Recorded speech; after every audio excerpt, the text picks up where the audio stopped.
This, ladies and gentlemen, is for all the marbles.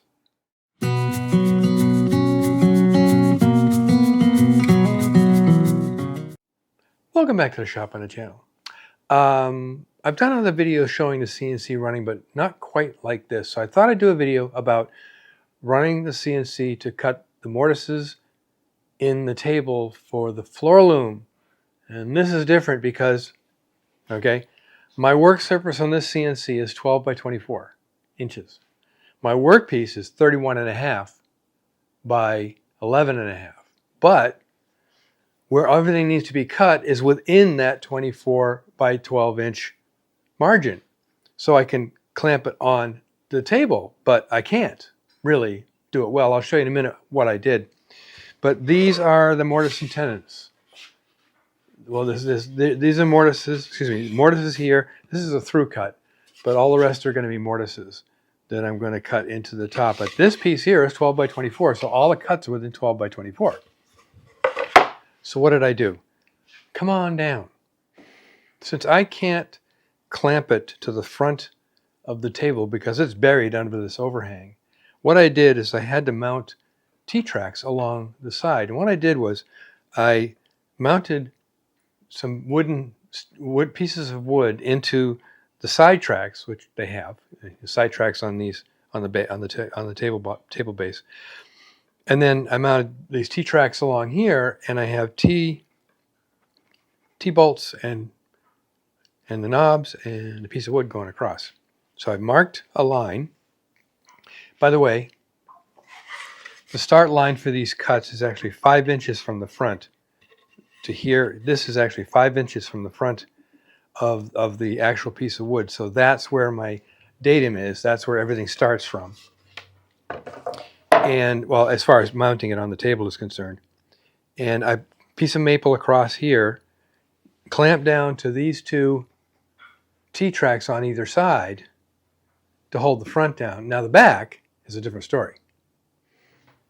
In the back, I have just enough work table left because the table's 30 inches long. Here's where the work surface ends right there, where I still have T-track slots I can work with. So what I did is I just clamped these in normally with risers to clamp the back in place. So now we're going to cut some wood and cross our fingers. So it's all set to go. The blind mortises are 5 passes. The through mortise is 6 passes. Quarter-inch bit, a long quarter-inch bit. Slowed down the feed speed a bit. Although I found out by doing a little bit of research with these tabletop smaller CNCs, the chip loading, link in the description for the video, the chip loading is very different. It's much less than it is for one of the large industrial machines. And when you look at chip loading charts for wood, for CNC machines, you'll see that all of those numbers that you get on those charts are based on a big industrial machine that can go really fast and has a very fast spindle. So this is a router. This has flex in it. So I slow down the feed speed. In this case, it's 55 inches per minute. When I go into the calculation online, it's 350 inches per minute. This can't do 350 inches per minute. It'd break the bit right off or bend something. So, having said that, got that out of the way, it's time to start. And like I said, this is for all the marbles. This is the most important piece in this project, and I don't want to have to get another piece of cherry because it's all from the same tree, and I want to be able to get it all from the same tree on the same project, like I said in the first video. So what I'm going to do now is put my ear things on, start the job, watch it for a while, and then we'll come back when it's finished.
if you can see, we have success. These are exactly 1 inch deep, which is what I wanted.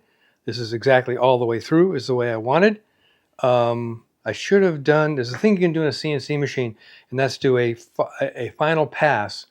And I usually do those at about 5 thousandths of an inch all the way around. I should have done that, but that's okay. This is going to work fine. These are going to be hidden mortises. And the tendons, of course. Oh, wait a minute. Get me piece. I haven't a piece. I haven't got a piece. Anyway, the pieces that, the uprights will go in here. So we have success. It didn't blow up on me. The bit didn't break, and everything worked fine. Yay! I think, just to mention, this is 1.5 inch thick cherry, and that's a 1/4 inch bit.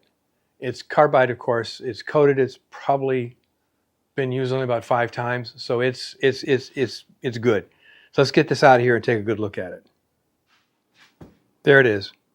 Of course, you saw it in the previous scene. But anyway, so these are the pieces I'm talking about. So this will go here. This will go here. This little one will go here. This larger one will go here. This other little one will go here. And somewhere around here is the piece that's going to go here, and I don't see it. That's, well, anyway, the towers are going to be here. And that's where the leather goes through to run the heddles up and down. So, short video.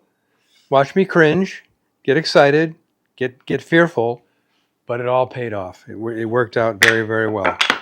Largest piece I've ever done. Not the most complex, but the largest piece. After that little dissertation on getting all the parts out and getting the shapes right, now it's Mara's in here, and she's been really busting butt to get these parts to where they need to go and cut the way they need to be cut. So if you would don't forget to mention this. I won't. So if you would be so kind, proceed. Well, Kevin kindly drew up on the CNC machine the cutting diagram to cut out all the mortises in the table, which saved days worth of work. And it's my least favorite part, so yay for that. So yesterday I came in and worked on the fork. This is the fork from my front fork from my existing tape loom. Here's the one for this one. And the axle and the roller and the knob for this roller and the axle for the tower. So that was yesterday. And then today I worked on all the tenons for the uprights. So, yay. And now that that is done, I can make the rollers. This is this roller. This, the other way. Yeah, other way. Up here. Wait, what? This roller goes here. Yeah, anyway. That roller goes there. This and the roller one goes here. Right, thank you. There we go. Got it. We had to figure it out. Okay, so that's probably tomorrow's work. And let me see, after that we still have a lot to do. We have to make the pawls, we have to make the tower, we have to make the sprockets. The last job on the CNC Yes. is to cut the sprockets out. Unfortunately, the CNC didn't turn on this morning, and after a bit of troubleshooting, it's the on-off switch. I get switches always coming. something. Always. Yeah. So on-off switches are coming tomorrow. I'll fix that. Foot pedals, legs, but we're getting there. Definite progress. This is one of the hardest parts to do. Not that it's that hard, but kind of fiddly. This sits at 10 degrees here. Oh yes, I have to cut that mortise. She has to cut this one mortise by That's hand, a pain. but this sits at 10 degrees here, and that's a tough mortise to cut. Yeah, it is. But everything else is done. But now that these are inlet into the table, I have the precise spacing for how wide this portion of the roller needs to be, and this one. And I made that mistake once before. I cut everything, and it was just a little too short. Not good. So now I know the order of work. You've got to get these in place and measure this precisely to fit, because everyone's slightly different. That's it? Yeah. So we're well on our way. Mara's going to finish up all this work, and then comes the fiddly bits of assembling it all together and testing it. So I think with that said, as always, make great things out of wood, and maybe try making a loom. Later.